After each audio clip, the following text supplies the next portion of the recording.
Hey everyone, welcome back to another episode of Electrologist Unplugged. I'm Joanie. And I'm Stephanie, and we're glad you're here. Whether you're listening at the machine, charting between clients, or decompressing after a long day, thank you for spending your time with us. Today's episode is special because we're giving you a sneak peek at my topic for the advanced seminar coming up on June 23rd. If you're attending, consider this your teaser trailer. If not, we still got plenty of takeaways to level up your treatment planning right now. And the topic is the art and science of hair growth cycles. And don't worry, this isn't just a boring anatomy lecture. We're diving into timing strategies and myths we hear all from clients, case examples, and some things Joanie calls the staircase model. Trust me, you'll love it. Hello. Are you ready to get this party started? So let's kick off with the basics, but in a way that connects to real life. You've got three main growth phases, so anagen, catagen, and telogen, and we say we all know them, but how often do we use that knowledge when we're scheduling? Exactly. So why does the anagen cycle matter so much? Because during this phase, the follicle is fully intact and the dermal papilla is connected to the matrix, and it's our prime real estate for that current delivery. Think about it like the follicle's open house. The doors are wide open. We're all invited in with our probe. Once it hits catagen and telogen, though, it's more like trying to get into that house with no plumbing. Yeah, I love that. Different body areas, definitely different. They spend different timelines and percentages of time in the anagen phase, like scalp hairs are like years. You guys have heard me talk about this a lot in my lectures. But your chin, like 4 to 16 weeks is pretty average for anagen. But like if you're dealing with like hormonal growth or people assigned male at birth with that beard style growth, the anagen cycle really increases. Think of like that ZZ Top beard where they have like that long beard. That's not a 16-week anagen cycle. There's no way, right? And so this is that window, and it's a reason why our facial work like needs tighter scheduling and strategy past just showing up for a treatment. It looks different to the case in front of us. And this is where things start to get interesting. So when I did my research for this talk, I really wanted something that disapproved the anagen only theory. We hear about it a lot. Everybody has questions. Textbooks are always referring anagen, the only stage that you can kill a hair. And I really wanted to be able to find that one golden paper, just to hear the and then there it is, that says that we can actually treat all phases. Mm-hmm. Unfortunately, the evidence isn't there. So it could be that it hasn't been studied yet, but as far as the literature is concerned, anagen only very much is the stage that is talked about the most when it comes to permanent results. I wanted evidence that permanent results could be achieved reliably in other phases, but as far as it's concerned, we don't really have the data. Yeah, in theory, it's right now, like it's anagen or bust. The follicle structure is what we need. That dermal papilla, the matrix, it's like only fully intact in your anagen cycle. And so with that thought process, and like I've had these conversations for a long time with like some of our elders in the community where they're like, Steph, especially like me and my little Hinkle Maroon, right? Like when you start talking about like older texts, it's like we talked about it, but what was studied in that space? And so I struggle, especially because you and I work so much within like the education sector, is like if I can't prove it, I can't say it with my whole chest, only anecdotally, right? And so once that cycle then enters the catagen phase and like that connection starts to break down, and then in the telogen phase where it's basically like a hollow shell of what it once was, it's just sitting in the skin waiting for it to fall out anyway. And so what we're trying to kill is gone. But this is where nuance matters. Some electrologists do see success in catagen and telogen. I can say I'm one of them. Me too. So I've always said that I can treat all stages, and I do treat all stages. I'm also not blind to the fact that I do get clients on a catagen dominant schedule so that I can get the hairs in the anagen phase. Mm-hmm. So I will practice both, but when it comes to treatment planning, I do get clients on a schedule that allows me to get the hairs in the right stage, right? So that should be noted. Mm-hmm. But when we're talking about treating hairs in the catagen, in the telogen phase, I think we see success because we're hitting the bulge. Mm-hmm. And that's where the stem cells live. If you damage the bulge, even if the dermal papilla isn't active, you can still disrupt the follicle's activity to regenerate. It's huge. The bulge is like the follicle's reset button. And like that's where we can, like, if we precisely target that area and damage that zone, especially like if you're being strategic in your modalities and how you're working, I think that sometimes we can get a permanent result even when the papilla like has receded or is disconnected in that space. I often tell people, like, when you think of like a hair growing, and I don't know if this makes sense to you, but like it's like the life of a human or anything that is born, right? That all happens from an area where cells come together and they then create something that then needs nutrients to grow internally until it comes to a point where it can be on the external of the world, right? So like any type of mammal, when you're thinking about that growth that's happening in that, it all happens from a cluster of cells to begin with that then is nurtured by an umbilical cord, for example, in a mammal's case. Our hair is like that same life cycle. And so if you have less present to kill, it becomes harder. But you can do it if you are targeting where the stem cells sit. And And that's kind of the catch, right? It depends on insertion accuracy, follicle size, timing, modality, the practitioner's skill. So while the bulge offers a secondary target, it's not a guarantee unless you're really dialed in. oh yeah, I mean, if you don't hit that target, nothing's happening. And this explains why, like, like when you treat that telogen hair and it never comes back, and you think, wait, that shouldn't have worked. You may have nailed the bulge during that time frame. Totally. And that's the revised thinking. Anagen is the ideal phase because it gives us both targets, the bulge and the papilla. But in practice, if we're technically skilled and accurate, it may still achieve follicular destruction via the bulge in later stages. Yeah. So we may eventually stop saying anagen only, but I think that like instead we could say like anagen first, but the bulge always, because that's where the action is. Yes, anagen first, bulge always. We were talking about maybe making t-shirts, but then we thought that might be a little suggestive and maybe not, right? Who would buy one? The very first time I sat in on that lecture with Clement, I was like, sir, if I hear you say this again, after Joanie has given me a glass of wine, I will not be able to sit through this lecture anymore silently. Because it's just, there's a lot of things in our industry that could be taken wrong. Yes. Yeah. So definitely put that on your slide though. Oh, yeah. And that kind of sums up what we're learning, both from science and from the field, right? So we're talking about in theory, in written word, and in kind of journal articles and research and all of that, a lot of the theoretical, and then we're putting together our years of practice and what we see happening on the clients. And we try to merge the two, right? So that we can come up with what's really going on. Oh, yeah. Oh, yeah. So I know that we need to think about like then if we're talking about working in cycles and understanding the cycles and that kind of stuff, and treatment timing, like what they never told us about, right? And if they did tell us what didn't sink in during school, okay, full transparency, we understand that when we are teaching you guys and you are these little like shells of students and you're like, holy crud, if you give me any more information, I quit. We get that, but like we need to like at least bust some myths here in this space. Now that you guys are practicing zappers, right? Um, one of the big ones we get is like, can't we just do a big long session and get it all done? The patients are asking you for this, right? And it's like, no, we cannot. And here's why. Like, I mean, if you think about it, not all follicles are treatable at once. This isn't waxing where you're getting everything ripped out at once and then, well, everything out. It's like, it's only what's visible, right? In that moment, call it a day. But we're working with the body's biology, and biology has its own timeline. That's why not Greer, Richard and Meher had that diode. What was it? The research study back in the early 2000s. It was, we got to see what that looked like. Mm-hmm. And that's what a lot of neuroelectrologists fall into, is this little trap where, we treat what we can see, but unless you're syncing with the client's anagen rhythm, you're basically playing a never ending game of whack-a-mole. It's like herding cats. Some are sleeping, some are hiding, and the rest are darting in and out of you. Yeah.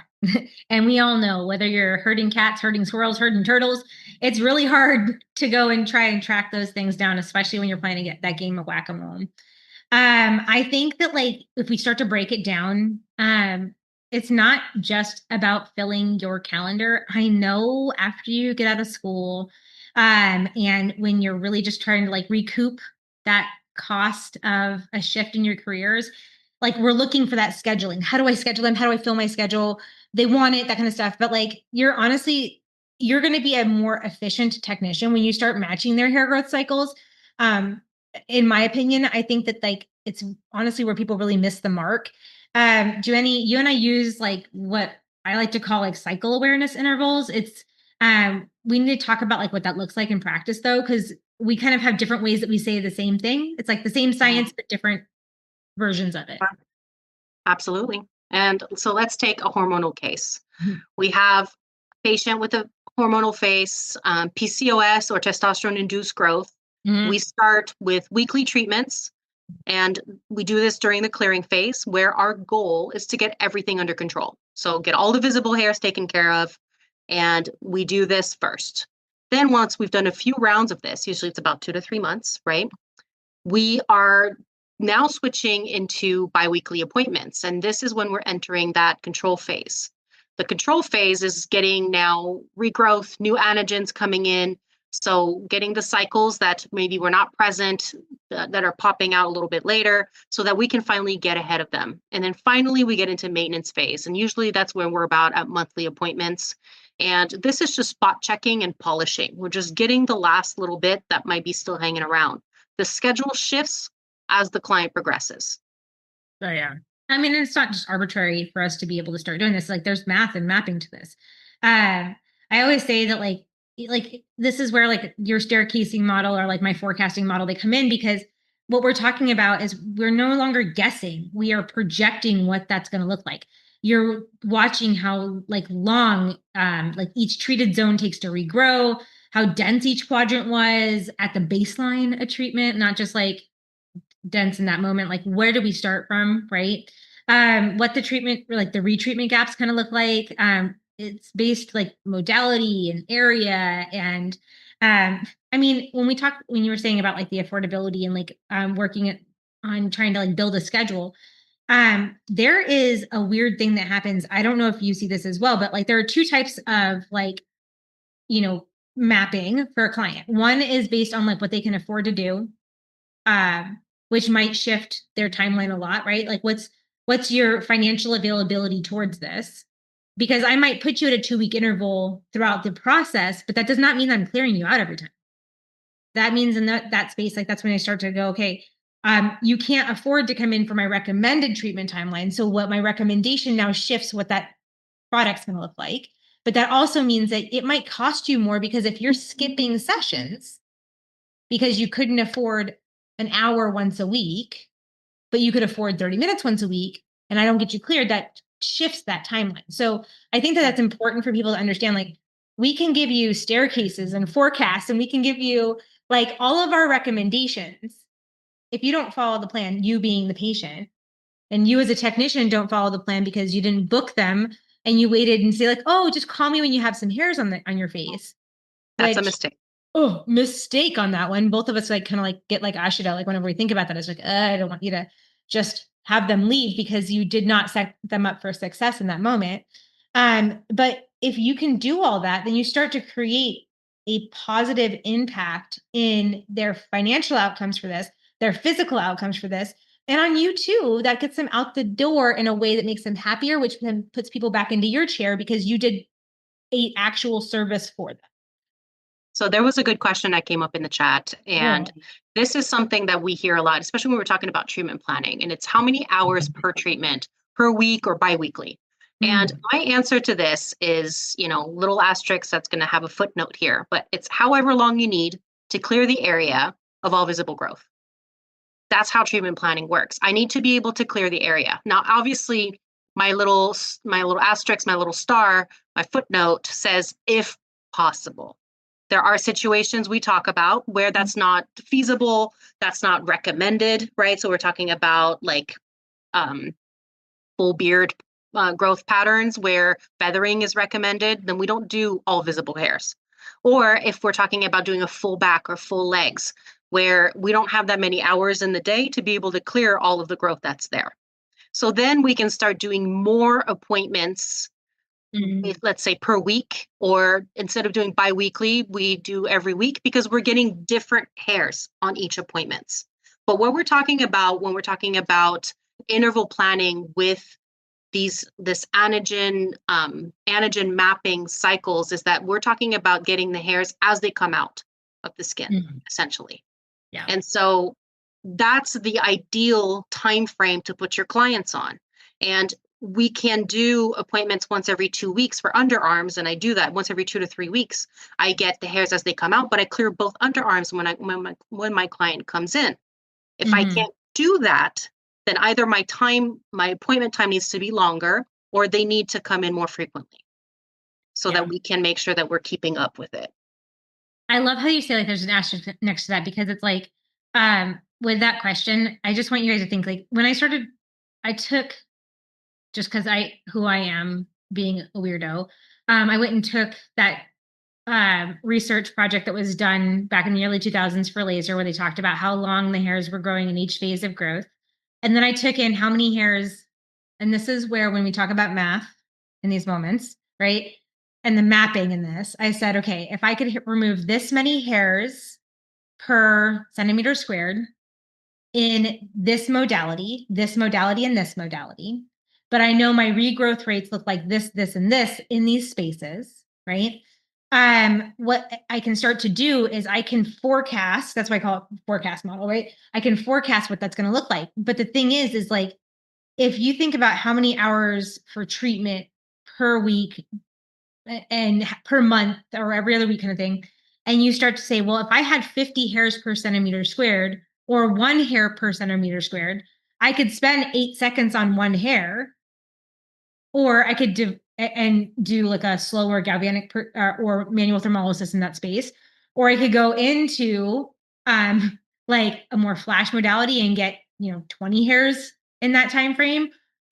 It's about balancing that out, but that the reason that you're making shifts in your modalities, in your treatment frequencies, and that kind of stuff is there are factors that we have to pull into each patient's like Individual case, I guess. individual case. Yeah, so as much as I want to say it's a numbers game, because in the world of laser, and this is where it gets frustrating. In the world of laser, we can say with our whole chest as laser technicians that the average person, when appropriate for the service, can receive permanent hair reduction in 3 to 4 sessions if there's enough contrast of color and terminal growth in the initial part. That's because we are hitting them when they're attached to all components of that hair's life cycle so that we can then destroy that. And on average, we usually see about 6 to 8 sessions because patients don't match the ideal scenario that you do have in your day-to-day, right? That's when I say anecdotal, right? Like I can say 3 to 4 because it's been proven that that's something that we could do if this person looks like Snow White. Pasty white skin, jet black hair, and every one of those hairs was thick, right? With a whole bunch of C's on the end. They're thick, okay? But that's not what everybody looks like. I mean, you look at you and I, we have very similar like hair color on our head, right? Skin color, like I know that you can get tan. I just haven't never seen you. Yeah, I've never seen the proof of it. I've never I don't seen go that in the sun. right? She's like, no, thank you. I know that I can get dark, but when I got my laser done, when I was a teenager and I was always out in the sun and never using SPF. And I was covered in hair. And so certain areas worked really well because the target was there. But I was not a great candidate for other areas of my body, like my face, for example, where I was able to get results there, but not fully dead the way I needed it to be to call it permanent hair removal. So that's my 2 cents there. And I mean, when we're talking about treating the hair in early anagen, we're really talking about catching the hair when it's at its most vulnerable. Yeah. So we want to make sure that we're getting the weakest form of the hair when it's still attached to all the structures that we're trying to destroy. And in order to do that, we do have to have a little bit of an understanding about how hairs cycle on different body parts. So facial hair, for example, tends to regenerate every 8 to 12 weeks hormonally. So when we're talking about the staircase model and why does each stair step last about 3 months, it's because we're using that kind of thinking into understanding when we're supposed to see reductions. And we're seeing reductions because we're seeing drop-offs where hairs are getting killed, which is the whole point. And so every time we're getting into a new regeneration of the hairs, there's some that have left the building, right? And so we're seeing these drop-offs, but these don't happen within 3 months. And, in the first 2 sessions, it takes time. Well, I mean, and that's why, like, when you and I talk about like the dormancy, like the dormant spaces where you have like that, oh, like I'm going to do a complete removal or clearing. And you and I have talked about this. It drives us crazy when like a surgeon will say, oh, you need like 3 or 4 sessions. 2 clearings. Yeah. 2 clearings. What does that even mean to I'm you? like, what are you saying? Like, no. So, and I think that it's important for us to understand like complete removals, clearings, or like the clients are like, oh, does that mean like we're done? Like, one, work on your consult, friends. That's that moment, right? That's if they are not understanding, then we are not doing enough in our consultations and our continuous consultations to remind them of the process that they forgot about because they were overwhelmed and you just told them $120 an hour. Like, and that's all they heard. And you forget about my growth cycles, right? We need to then go, it's like, and tell them that's stage 1. We took a hair like one part. And let's remember that's a visual control. That visual control, then you have to think about, okay, like you still have the underlying growth. I always say there are like spaces where you have like the forest trees, like the canopy, right? And then you have the brush, and then you have the weeds on the forest floor, right? I can't get to the weeds on the forest floor if I'm looking through the top of the canopy, right? I won't even know what the bottom of that forest floor looks like. And when I remove that canopy, I won't know what the bushes in between the canopy of those trees and the bushes look like until I take out the bushes. And now I can see what the weeds on the forest floor look like. And so you're working with We haven't even talked about the roots yet. Oh, we haven't even gotten to the roots of those trees. And those things are like rooted in heck. Like it's just a thing, right? So I think that it's important for people, like you still have that underlying growth and it hasn't presented itself yet. So remember, we're doing permanent hair removal, but permanent doesn't happen in one time unless you're trying to damage the skin too. Yeah. And that's the thing. It's like sometimes people, it's like, couldn't you just turn it up? I'm like, yeah, you could. And most likely we would have much better permanency if we just annihilated everything in sight, but forget what your skin would look like afterwards. And that's part of the skill, right? So we talked about controlled trauma so many times and all the tissue healing things. It's just, we have to just kind of flirt with that threshold, that line where we destroy as much as we can underneath while keeping the outside pristine. And that's difficult. Well, it reminds me, like when I first got my Atlas, I remember everybody had me in stitches because they were like, turn it up. And it was the first time on a machine that you really saw the ELs. So your energy level. Now we see like ELs or UEs, so units of energy level, same deal, different machine, right? And we're seeing it. Really cool because it kind of gives us the answer to the equation that we put in, right? And it takes a little bit of guesswork out. But when people say, hey, can you turn it up? I don't care, just turn it up. Not that you should ever step on your foot pedal once you put your levels at this, but like you can turn that thing into a hyphacator. I mean, without problems. And I put that thing as high as like not and treated anything. I didn't zap anything because I don't want to fry anything on my machine. You can put it where it will have an output of about 50,000 ELs. Should we be doing that? No friends. No friends. Not unless you want a hole where there once was a hair. Yeah. Like a hole through the middle of them. Yeah. Like not going to do it. But that's something that we have to think about in that space. Today, we want to shine some light on some of our amazing partners who are helping shape the future of electrology education, services, distribution, and so much more. We're thrilled to have such amazing partners and supporters. Whether you're just starting out or a seasoned professional, these vendors and schools have what you need to succeed. When it comes to top-tier machines, look no further than Aesthetic Systems. They offer the latest in technology for both the electrology and aesthetics industry. Their machines furniture, and more are known for reliability and precision, helping the professionals deliver the best results to their clients. Stay ahead of the curve with Aesthetic Systems' innovative tools. You can learn more about them at aestheticsystems.com. That's aestheticsystems.com. Hey everyone, Stephanie here with Electrolysis Unplugged. Today we are talking about the Maryland Electrolysis Education Center. Dreaming of a career in permanent hair removal? MEEC is here to turn your dream into reality. MEEC offers a 650-hour hybrid program.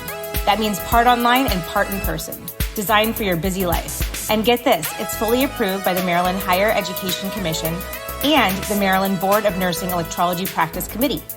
Graduate with confidence knowing that you're prepped and ready to sit for your Maryland electrology licensure exams. Start your journey today by visiting mdelectrolysiseducation.com. Shoot an email over to director@mdelectrolysiseducation.com or call 240-280-8124 to learn more. That's Maryland Electrolysis Education Center, where your future in electrology begins. Hello electrologists, Hazel Bloom with Kiwi Fruit Coaching here. If you're unfamiliar with the name, you can listen to episode 16 of this here podcast to find out a lot more about me. But long and short of it is, I'm an online queer life coach for the queer community and its allies, and I'm also available as a resource for electrologists if you have any questions about interacting with the trans community, how to provide gender-affirming care. I've had some really insightful conversations with some listeners so far, so please feel free to reach out if you have any questions. I'd be happy to help. My website is kiwifruitcoaching.com, or you can email me directly, hazel@kiwifruitcoaching.com. Thank you for providing gender-affirming care. You're heroes. Thanks for tuning in to Electrolysis Unplugged. Be sure to check out our amazing sponsors for the best in electrology tools, training, technology, and so much more. Now, back to the show.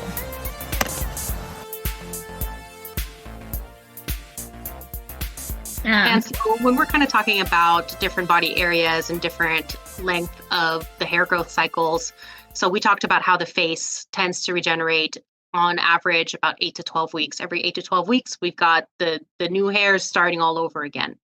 If we're looking at body areas and how different body areas will have different cycle lengths, well, legs may vary anywhere from 16 to 20 weeks, underarms 10 to 12 weeks, bikini line could be, that's more hormonal, about 6 to 8 weeks. And so these intervals mean that we have to shift our expectations depending on the zone. So we can't say every 2 weeks for everything. It doesn't quite work like that.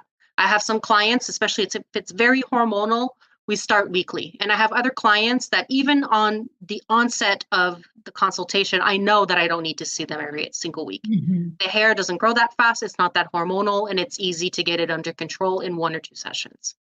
Oh, yeah. That's why I like to ask during consultation, like, how frequently are you noticing the hairs come in? Mm-hmm. Like, because if it's like, oh, I see it every morning and I spend 30 minutes in there, I'm going to see you more frequently than the person that's like, it just drives me crazy when it pops out. And every once in a while I see it pop out. And it's like, that's a person, I'm not going to see you every 2 weeks kind of thing.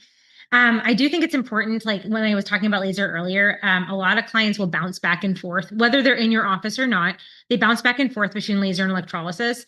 And I think that timing is crucial there as well, because if someone comes right after laser and you're trying to target the same hairs that you can see easiest, so like a darker hair, I think that it's important to say, like, a couple things are going to happen. Either those are going to be like singed, what we call evicted hairs. They're basically sitting inside the follicle waiting for their eviction, which is your body, that cup of your hair, right? So it naturally closes up and pushes that hair up so the next one can come in, right?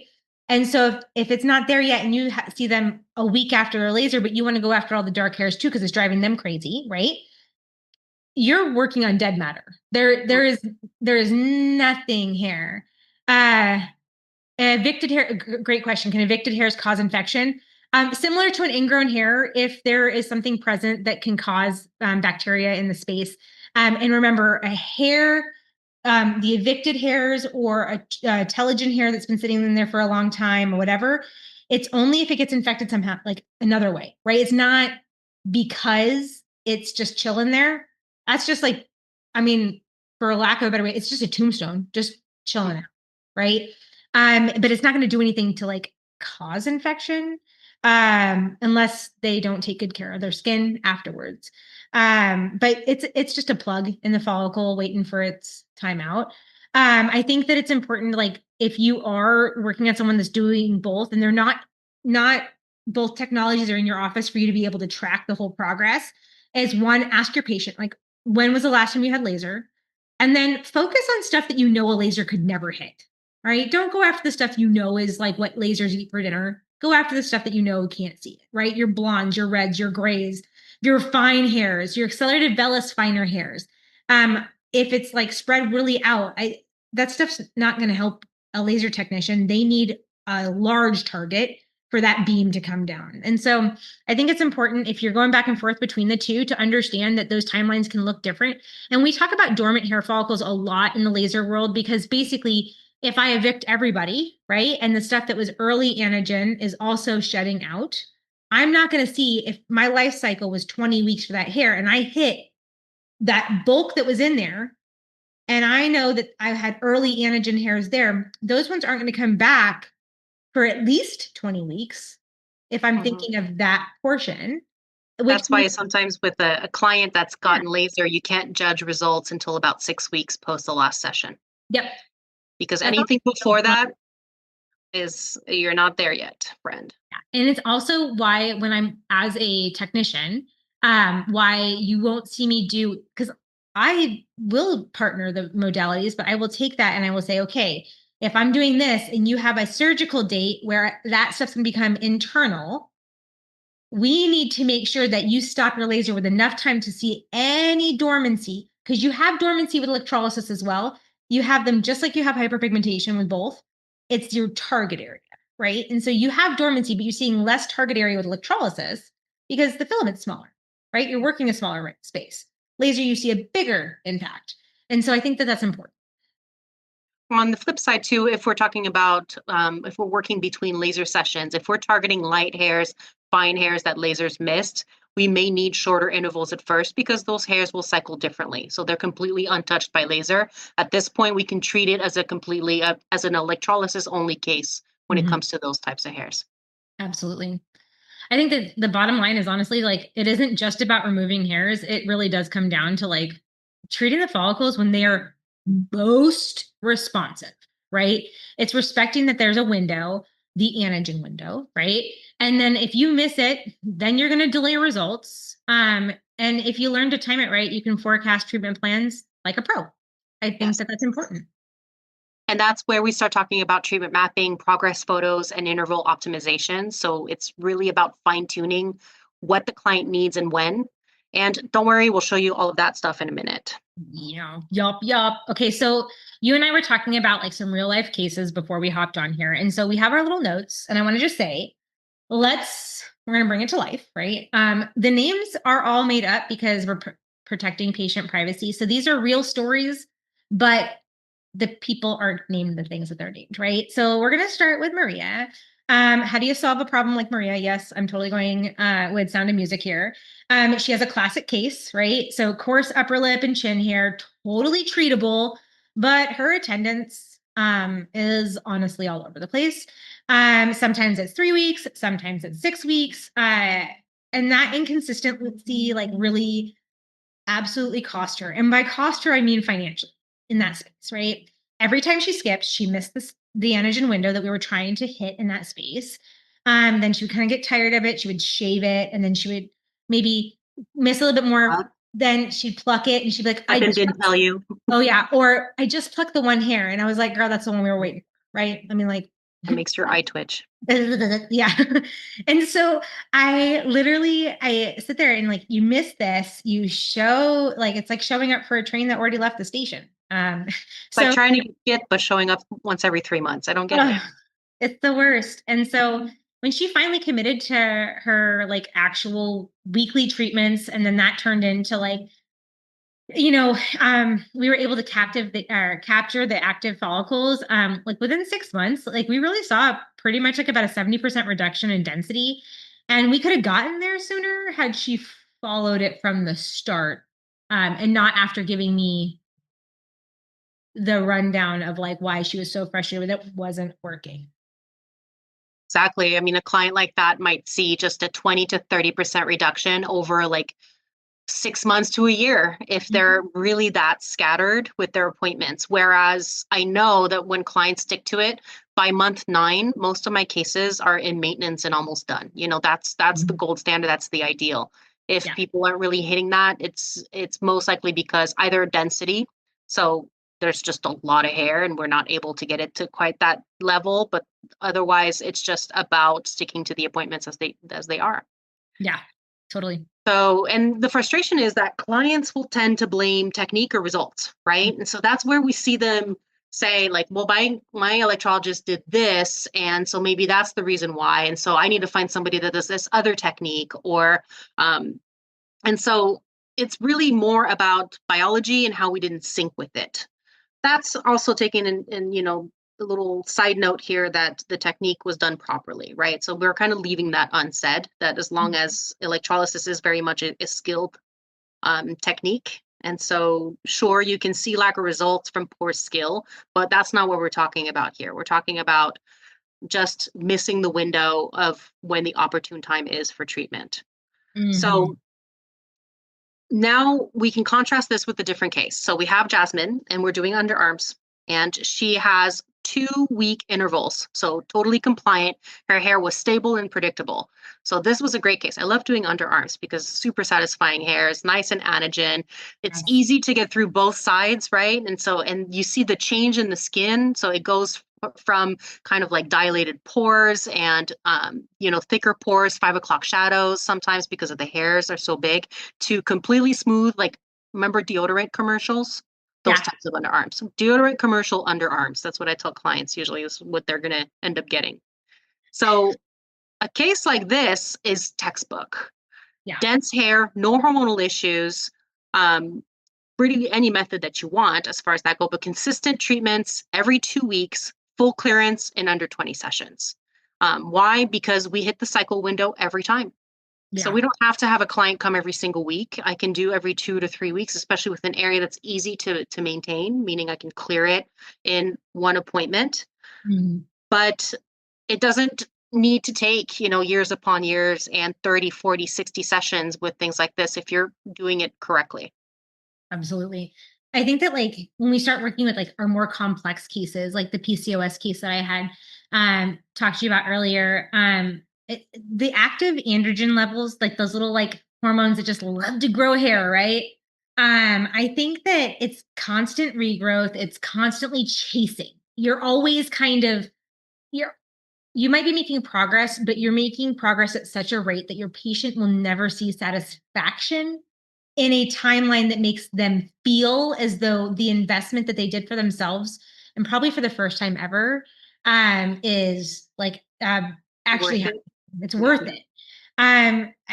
Even with like spot on insertions, like selective with whatever balancing of my energies are, that kind of stuff. I think that it came down to like the case for this PCOS when it's that cycle awareness one. I also think that it helped with collaboration. You and your patient are collaborators, like, like on your Instagram post, like when you're like, do you want to collaborate with this person? I sure do. Let's show up in both, right? It's the same thing. We're both showing up, right? If you two can be that way, and tap in, like in this patient's case, I'm gonna call her Danielle. So in Danielle's case, like it was one of those things that like she needed to meet with an endocrinologist. She needed to meet with a doctor that was going to listen to her and actually give her a referral, because we struggle with that here. If you're not in the States, like it's a lot of times with the specialist, you have to have a referral, and that referral has to and it's a whole thing, right? And so we got her into an endocrinologist. We got her into her gynecologist to talk about like some of the stuff that they've seen, like on the reproductive side. She was able to get on spironolactone pretty quickly. So like at least be on an androgen suppressor. And that usually shows up in not only your cis women patients, cis female patients. I would say that also shows up in your spaces where you see like trans women as well. So cis and trans alike, spironolactone is just such a good suppressor for androgens, unless they're trying to conceive. So I had to make sure when we were talking back and forth with her case, like if you two aren't trying to conceive, spironolactone is a benefit in that space. but it has a high birth defect rate. And so you have to be really careful, right? It's like if you're looking at that stuff. It did definitely help slow down that androgen driven, like anagen. I know those sound really close. Anagen, activated. Gosh, why am I using all my A's? Like the stuff that's like, it's there. It's like hardy and like all that kind of stuff, right? So it really helped suppress that. And like we kept her on a weekly clearance pattern. We started off like initially, I loved it because the first time she came into me, she had the spot that's underneath the chin, right? And that was like, and then she had her cat whiskers, right? And I didn't really know her skin that well. I was just getting the school up and going. I didn't really have a lot of students on the floor. I was like, I'll take a couple patients here and there. And she is like such an enthusiast for the students to see her progress because she would show up the first time she came in. She's like, can you clear out everything? And I'm like, you have a lot of dense patterns. Let's actually thin this out as a starting point. And then if I'm seeing it good in a couple weeks, then we can like go back and the like aggressiveness a bit. Get more aggressive. She's this is it kind of cracks me up. This is why I don't do DMs. She sends me a DM typically, and she was like, "Girl," because she didn't have my direct contact. She goes, "Please, can I come in?" And it looked like I never did anything. And I was like, "Cool, yes, you may come in. Like, let's go." And so I cleared her out, and then on that point, I put her on weekly sessions, about an hour each time.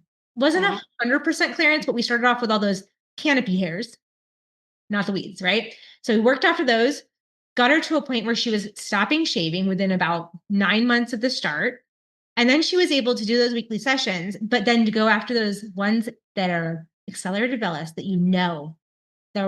if she goes off her, those are the ones. Future terminal hairs. Future terminal hairs. And so she did that. And like, I got to actually see her again today. And I was super excited because she's like, Steph, I'm running behind. She did a 30-minute session today. I'm running behind. But I really don't have that much hair. Came in 15-minute session. And we're like just over a year and a half in. Beautiful. That's life-changing. Life-changing. And that's a hormonal patient. And so that's what I mean about like, if you know, like if we keep them on active plans, if we stabilize the pattern, we can go into that control phase. And I went into that control phase in her first 9 months, right? Yeah. And that's the big thing. I mean, the key takeaway, hormonal clients appear resistant at first. It's not a technique issue, though. It's a cycle flood. You've got to catch the waves as they come. And sometimes that means treating the client and referring to an endocrinologist. Oh, yeah. I know that when I did my PCOS lecture, I talked to you guys about like, listen, it's about having a team. It does not mean you need to be talking to the doctors at that office, but you need to have a place that you can like refer with confidence outbound, or get to know the people in your area so that you can know who's accepting clients. I think that's really important as well. There's a good question here in the chat, by the way. Would you recommend going off spironolactone if hair growth gets less? The thing is that spironolactone is an anagen and is an androgen suppressant, and they're most likely not taking it only because of the hair growth. No. And so that's definitely a discussion between them and their doctor. But it could be also keeping them from going bald. Yeah. It could be, helping with a lot of different things. And so it's more than just what they're presenting with. We know that helps because we know that the hair growth is stimulated by androgens, but that's not the only reason that they're on a medication like this. Absolutely. And like in those cases, I mean, like as a PCOS patient myself, Spiro has been a go-to for me. Ever since I was done having kiddos. I couldn't do it before then because I didn't think I could have them, right? And so I didn't want to like take any extra chances. But it's been I've been pretty hair free with the exception of the little stregononna hairs that come in now that I'm approaching 40. But those were follicles that we knew that they had a potential. And those are not an issue, like as far as that goes, it's an easy, quick zap, zap, you're done, and so sometimes when we explain to clients, especially with hormonal issues, that there might be maintenance in the future, we're talking about you're coming in once every couple of years or maybe a handful of hairs, so which are, as long as you didn't tweeze them or start waxing or start threading, are really tend to be small, but just kind of long, right? So that's situation. You never want to be the one to recommend a medication or to be off of a medication because that's outside of your scope as well, unless you are a medical provider and doing electrolysis. I would say that it's smart to understand that Spiro does have a lot of benefits. The only thing that really sucks about having a patient on Spiro while doing hair removal in general is it just dries us out, but it's drying us out with purpose. It's actually helping us with the cystic acne side of things. And so as long as you can kind of balance out their skin through a good product line, skincare. Mm-hmm. routine care, you should be fine. But that helps them. Trying to see where my little notes, was that everything? Yeah, that was everything on her. So I think that it's like another like thing about when I'm thinking about her case and anybody else is honestly like all of the cases that we've talked about so far, Joanie and I were able to pull this up because we have documentation. And so when we started talking about kind of getting her teaser trailer up, we're like, let's dive in, right? So like we have this because we chart documentation. We tracked it. I have done like between quadrant mapping, meaning like gridding where I'm kind of looking where I'm at, and utilizing that face that's in like the Vagaro one as well is so helpful because it's like it's already been made. I just talk about where I'm working. I would say that like growth notes, progress photos, coming up with what a soap should look like, what the patient's saying, what you're seeing, what the assessments post treatment, what the plan is going forward. If there's any additional notes that you want to like be in that space, you got to do that. Otherwise, I mean, like the patient is not going to see it unless you show them. They do not remember how bad it was. They just remember how bad it made them feel. Mm-hmm. So Sure. And it helps us troubleshoot too. Like in Jacob's case, he came in with coarse shoulder hair. yeah. No progress after 5 sessions. We double checked settings, technique, everything looked right, but we talked about meds and turns out that he was on a high dose corticosteroid. That suppressed his immune system and altered his cycle timing, made the follicles less responsive to destruction. So we had to adjust modalities. We switched things up, increased intensity slightly, coordinated with his medical care. And once the steroids were tapered, we started suddenly seeing that the treatment started working. So that's the power of cycle context when we're kind of understanding what's going on with the hair growth in the biology, in the person. So we have like 2 questions. I think they're really kind of beneficial in this. So scenario for completely removing a man's beard. Feathering to the midline is, and that's based on the patient's availability of the skin's integrity, that kind of stuff. The days of full clearance should be over. We realized that This is still happening, but yeah. It's still, that's why I said should be. That's my little asterisk. Should be over. You're not going to get them done faster by obliterating their skin as well. So I would thin and feather is what when I say feather, I just mean going in there and kind of peppering yourself to a point of thinning the entirety of it. And then the other one was like, did you say not to go heavy on on hair removal, like a client with PCOS with a full beard? The same thing, because like these are why I'm like putting them together. They're kind of cut from the same cord. Whether you're working on beard growth is beard growth. Terminal hair is terminal hair. Okay. It's hair that has been stimulated to a point where it has gotten to that size based off of excess androgens. That's it. Right. And so the biggest difference is like, are the hormones stabilized in that space or not? I would say that if you are going and doing anything, I would thin, and I thin from 100% towards the back, towards the ear. Okay. That means that you clear everything. Everything. Everything is cleared, bald, like a baby's butt. Yep. And then same as you go towards the center, you can't maintain those kinds of levels. The closer the hairs are together, the more chances you have of over-treating the skin. Yeah.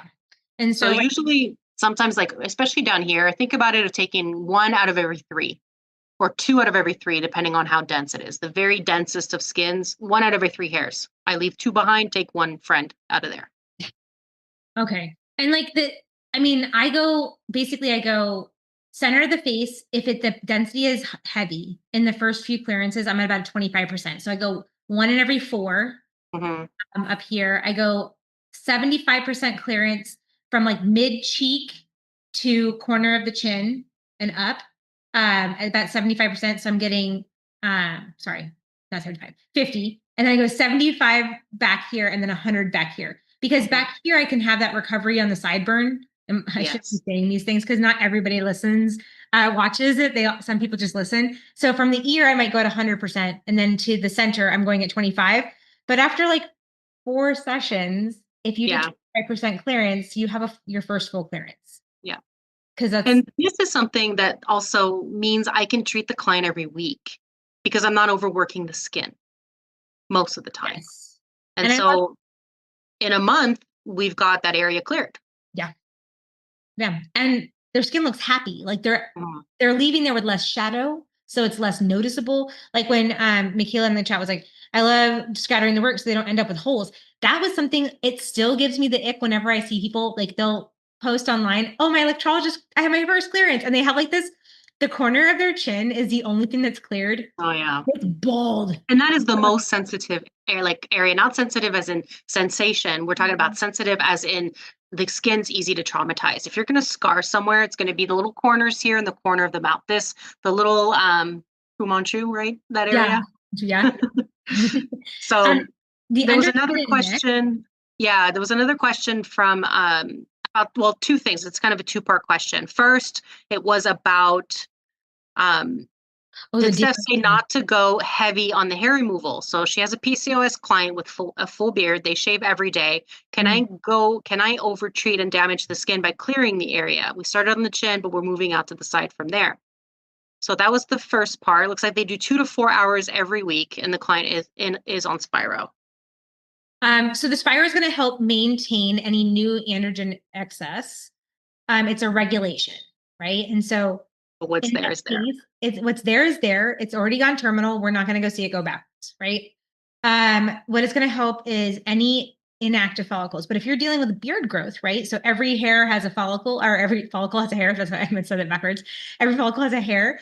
I would say that like you're not going to get stimulation of growth in those spaces if it's beard style, right? And so I would say that if that's the case, then we need to adjust how we're then working on that patient. And that's when you definitely, like, if every hair is populated, you're gonna overtreat, you're gonna overwork the skin, and they're gonna have a lot more downtime. And they're not gonna get to those results as quickly because I can't actually do your session. You heal from the interior out. So that means that your interior, even if your skin looks happy on the outside, I might still have some damage that's needing to repair itself inside. The Spiro, I think, is such a great tool, especially when it comes to drying out a lot of that cystic acne to reduce that. Because one of your other questions on there was like, can I overtreat and damage the skin by clearing an area? But like in that space, if they have a lot of acne in that zone, because cystic acne usually goes along with those hairs, you want those to be less because that means that you can work through the whole area. And I think that like the thing about like scattering the work so they don't end up with holes. When it came to like definitely don't think they see the results this way, they actually see results faster on shadow reduction. And that's really important. And then on the under chin and neck area, your patterns of density actually typically are opposite of what the upper half of the face. We're usually thicker towards the back half of the neck and thinner in the center. Typically, unless these have been damaged through physical means like waxing and that kind of stuff. And that's when you start to see all that distortion and growth excessive in that space. Because it's like your sideburn can continue down this way, but it thins out typically in this zone. And when it comes to, should you be doing 2 to 4 hours a week? I mean, it really depends. You have to kind of judge your client's skin and their density independently of what's kind of, what you're doing with somebody else. Not everybody's going to be the same. It's not necessarily a bad thing for you to do 2 to 4 hours per week, pending that you're watching the skin, that on the areas that you deem to be very dense, you're feathering before you're fully clearing. Eventually, like we had talked about, after a few sweeps, you'll get the skin to a point where the density is light enough that from now on, you can clear every time. It really just takes a couple sweeps before we get clients there. Yeah. We don't have to feather forever. No, like the feathering is a moment in time. Like that's, and just the very beginning. That point, get them to that point means that they can stay on your table longer because they're no longer overthinking the grow out patterns. Mm-hmm. I know that we have like other things that we kind of like talked that we were going to talk about. one more case study that I like. So this is another client. So we'll call her Leah. And Okay. Leah did a full facial clearance. And then 6 weeks later, she panicked because she saw a bunch of new hairs come in. Oh, And yeah. she thought it's not working, right? We've heard of this a lot. So clients will come in, they'll get the area cleared up, and then maybe there was a disconnect during the consultation where they didn't quite understand that it was a process. It took multiple appointments. They came in for one time, and 6 weeks later, the hairs are coming in. They don't understand that the process takes longer, so they think that they're done, right? Mhm. So what they're seeing, though, isn't necessarily regrowth, but it could be new anagen or dormant follicles. From week to week, when we're going through clearing, we're not treating the same hairs. I don't know how many times I've heard or I've read online or I've seen with people, with models at the school or wherever, where somebody goes, they cleared my chin last week, but now it's all back, Mm, right? And yeah. so understanding that new hairs or dormant follicles are entering the cycle, and that's totally normal. Mm. So they can be very confusing, especially if they're not educated about hair growth timelines. But that's why, again, we pull out the staircase model. We explain the difference between clearing and control. Um, and that conversation will usually turn the tide. They will understand that they're on the path towards clearance, but they can't judge results too early. It's not time. We're working with biology. We're working with things that are living. The body wants to regrow hair all the time. Not everything's visible at the same time. So all these things that we've talked about kind of comes into play. It's about cycle education. And without it, I think that like a lot of clients that have a similar case like hers, they would have quit, Oh, right? yeah. They would just say electrolysis is another thing I've done that doesn't work. Toss that in the bin and let's go back to threading, waxing, or whatever else I was doing before. I think it's important for us to normalize the idea that some hairs they emerge late. They showed up late to the party, and the party is your treatment table in that moment, right? And it doesn't mean that it's failure. Like you didn't have like just because they weren't there at that session does not mean that we're gonna not gonna kill them later. It's just the cycle is ever like unfolding, unfurling kind of thing. It's like it's always kind of moving. And I like to tell, I know you know this, and I don't know how many other people know that I am a Star Wars nerd, and Chewbacca happens to be my favorite. Yes, I know how ironic it is to be an electrologist obsessed with a hairy monster. I'm okay with that. But I would tell my clients, remember that even like you're not like Chewbacca, like you don't have everything come out at once, and then the next part of the month you're like, oh my gosh, Hairless cat. like yeah, like a hairless cat. Like you're not like hair free or like Gandhi, like there's nothing on your butt, right? You're gonna have hairs constantly growing. And it's a positive thing. Even animals that look completely hairy, I mean, just so everybody remembers, we are completely hairy animals too. It's just what can you see, right? Mhm. But your dog has hair growth cycles too. They can get ingrown hairs, they can do all the things that we do. You just don't notice it because of how many active follicles and how many visible follicles there are. So I think that if we help them understand that our job is to anticipate and not panic and help de-escalate that tension, because the hair is going to come when the hair is going to come, and it comes usually in cycles that are predictable enough for us to then format these formulas to murder those hairs, right? It's also so important. When you say anticipated, I think about the electrologists that let their clients decide when to come in and how that is a sure way to make sure that we miss that window. Yeah. Our job is to anticipate the growth before it comes in and becomes an issue or phases out. Yeah. And so when we're doing this treatment planning and we have it down to science, sure, they're coming in and their hair, they might even sometimes lay on the treatment bed and say, I don't think there's enough for you to work on today. So don't you worry. I catch them as they're just barely coming out. Don't let clients dictate or cancel appointments because they don't have any hair or they don't feel like they need to come in. That's a mistake. When I see someone, and I was that technician, I remember my mom being like, did you allow them to leave without booking their next My session? mom had the same comment with me. Oh my God. And I was We like, both got in trouble. oh, so if I could be grounded as an adult, I just felt like that was like, yes, let them do that. And she's like, but you're the professional and you're not rebooking them to make money. You're rebooking them to get their hairs gone. And I was like, ugh, okay, fine. Like, but it felt funny. It felt like I was being salesy, of which I'm not really good at. I feel as though the goodness comes from my ability to know my work, not, and I thought they didn't go together. And we now understand that your ability to know your work is you now understanding that you can build a treatment plan, forecast and staircase and whatever that looks like, right? Based on the cycles of growth, based on what we're seeing in the ranges that we're working. And like, I'm definitely giving them money in the end, really, because they're not dragging it on for years. No, I hate when I get somebody that's been like, oh, I've had electrologist for like the last, 20 years on the same spot. Yeah. I'm like on the same spot. And I'm like, oh, that sucks. Like, that's a long time to spend not seeing results. And I'm very impressed that you stuck with it. Like, because I wouldn't. Yeah. That's going to the gym and eating the Snickers. So here's a couple last thoughts to leave you with for our last minute. When you're thinking about these cases and treatment planning, when timing aligns with biology, results accelerate. So if you treat and you anticipate anagen growth, your clearances will go faster. When we miss the cycle or misunderstand it, we stall. And then documentation, collaboration, and communication is what rescue us. Oh, gosh. Okay, so the first was the bulge t-shirt, and then that's our other 3 t-shirts, like, or stickers, because I just feel like there's a lot to that.